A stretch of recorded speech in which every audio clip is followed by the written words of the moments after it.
Hey, this is Russell Moore, and this is Reading in Exile. Really enjoyed coming through while we're all quarantined at home, going through books from the library that some of them I think you ought to read, some of them you ought not to read. Give me some recommendations to you and just talking about them. I'll tell you, my biggest worry right now is I have hair that grows remarkably fast. And normally I have to get a haircut every 2 weeks at the maximum to keep from looking like a chia pet. And so I don't even know by the time we're probably next week, I'm going to be in a man bun. So we're just going to have to live with that. But today I want to talk about Frederick Buechner. And this is, for those of you who know me very well, know this is one of my favorite authors. And he made a huge impact on me really early on. I was a teenager. I've talked about elsewhere, and maybe I'll talk about a little bit more while we're going through this kind of spiritual crisis as a teenager, and just sort of trying to figure out who am I, what's real, what's not real.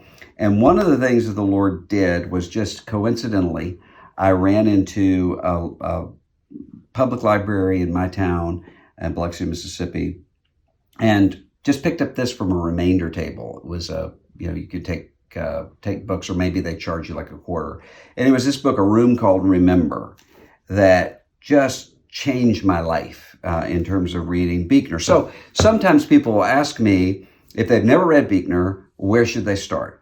That's a difficult question to answer. It's an easier question to answer with maybe C.S. Lewis or somebody like that. But with Buechner, you have somebody who's writing in multiple different levels. So you've got several volumes of memoir. You've got many novels. You have essay collections. You have sermons. You just have so many different things. What I would recommend to you, if you want to read Buechner, then pick up this little book. It's a devotional, a daily sort of reading devotional thing. Normally, I hate those. I don't like chopping people's work up into these small segments. But this actually is really helpful because it includes every sort of thing that he's doing. So you can kind of read through it.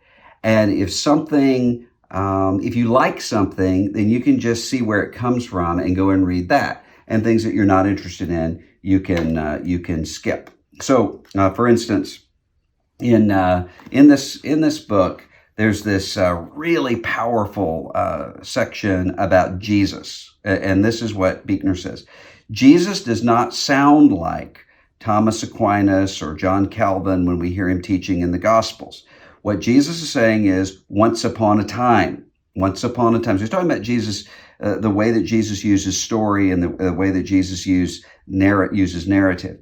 But then he says this: the Gospels are full of the stories Jesus tells, stories that are alive in somewhat the way the truth is alive, the way he himself is alive when Pilate asks him about truth, and his silence is a way of saying, look at my aliveness if you want to know, listen to my life. I mean, that's a powerful statement. And that language of listen to my life is sort of a play on something that he says often about listening to your life, paying attention to what God is doing. So you can go through this and sort of find the areas that you like and the things that you don't. One of my favorites is this little collection on faith and fiction called The Clown in the Belfry. There are a number of things in this that are just really powerful. And so, for instance, this.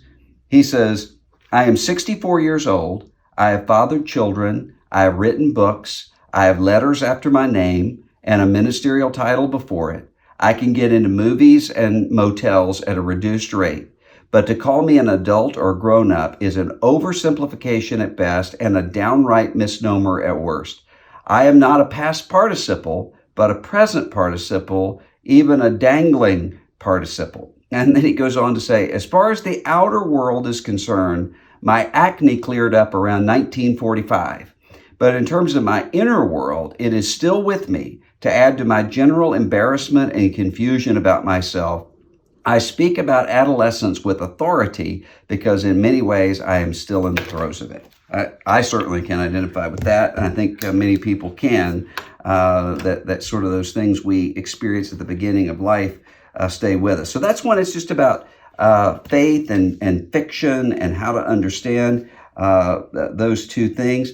And he talks a lot in this about the use of story. And I wish there's one section of this that I wish everybody who's sort of learning to preach or teach would pay attention to, because I've heard a lot of people who have trouble teaching or preaching Jesus's parables or the stories of the scripture, because, as he says, they use it kind of like an orange. You squeeze the orange juice out and then you throw the rind away. So if you're teaching on the parable of the prodigal son, you just want to go in and say this is what the abstract idea is. But what Jesus is doing is getting you into the story.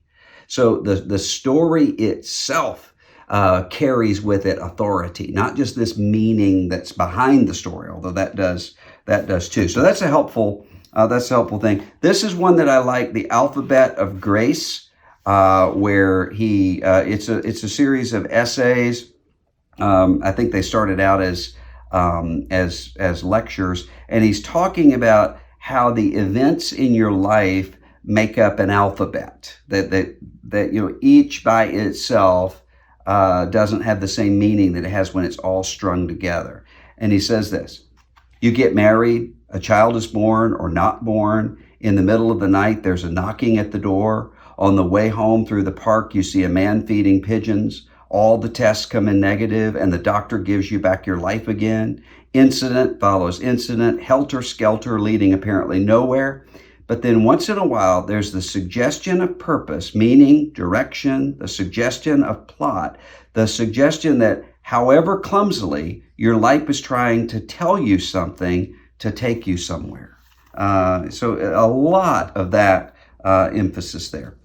Then there is, he has a whole series of memoirs that have to do with various stages of his life. I like all of them, but my favorite is probably this one, Now and Then, which is a memoir of vocation, kind of how he ended up in ministry and what that looks like. And then he comes back to that theme that I was talking about earlier, listen to your life. And this is what he says. There is no event so commonplace, but that God is present within it, always hiddenly, always leaving you room to recognize him or not to recognize him, but all the more fascinatingly because of that, all the more compellingly and hauntingly. Listen to your life. See it for the fathomless mystery that it is, in the boredom and pain of it, no less than in the excitement and gladness. Touch, taste, smell your way to the holy and hidden heart of it, because in the last analysis, all moments are key moments, and life itself is a grace. That might be, if you just wanted to sum up everything that Buechner is saying, that would probably be as good a statement as anything. And then he's written a lot of novels, and they're so different. If I had to pick one for you, I would probably pick this one, Godric, which is about a 12th century ascetic who's trying to find God and find himself. It's just beautifully written. I mean, think about this. Is the first line. First line says, 5 friends I had, and 2 of them were snakes. Now that will get your attention in terms of what he's talking about. And the book is really about journey. And it's also a lot about spiritual warfare. What does it mean to make decisions that are going in the direction of Christ and away from the direction of the devil? So, for instance, he says this life of ours is like a street that passes many doors, Paul said. Nor think you all the doors I mean are wood. Every day's a door, and every night. When a man throws wide his arms to you in friendship, it is a door that he opens, the same as the same as when a woman opens her door in wantonness.